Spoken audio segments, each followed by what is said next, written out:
प्रणाम साथियों। गौतम बुद्ध की रोचक कहानियों में से एक जीवन का सही मूल्य। गौतम बुद्ध से एक बार उनके प्रिय शिष्य ने पूछा, जीवन का मूल्य क्या है? बुद्ध ने उसे चमकता हुआ एक पत्थर दिया और कहा, इसका मूल्य पता करके आओ, पर इसको बेचना नहीं। शिष्य बाजार में एक अमरूद बेचने वाले के पास गया और उस पत्थर की कीमत पूछी। उसने कहा, इसके बदले में 12 अमरूद ले जाओ। फिर वह एक आलू बेचने वाले के पास पहुंचा।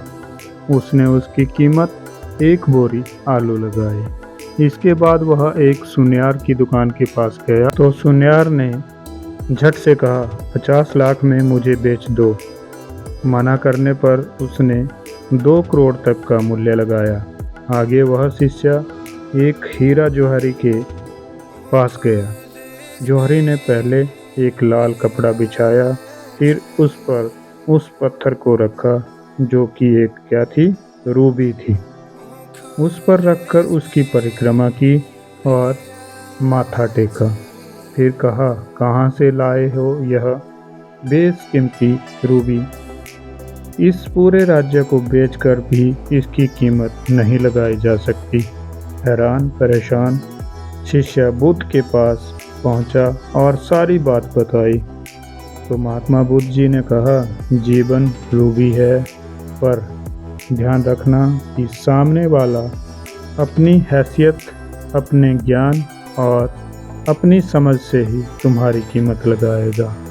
अक्सर हम हताश हो जाते हैं और जब कोई हमारी सही कीमत नहीं आंकता, अपनी निगाहों में अपना मूल्य कभी कम नहीं होने देना चाहिए। महात्मा बुद्ध जी कहते हैं, जीवन अमूल्य है, इसका कोई मोल नहीं है। संसार बहुत विचित्र है, कपटी है, छल करता है। इसलिए अपने जीवन के मूल्य को पहचानिए और इसका सही मूल्य जानकर अपने जीवन को सफल बनाएं। महात्मा बुद्ध की यह छोटी सी कहानी अगर आपको अच्छी लगी होगी तो मेरे चैनल को ज़रूर सब्सक्राइब करना, लाइक करना।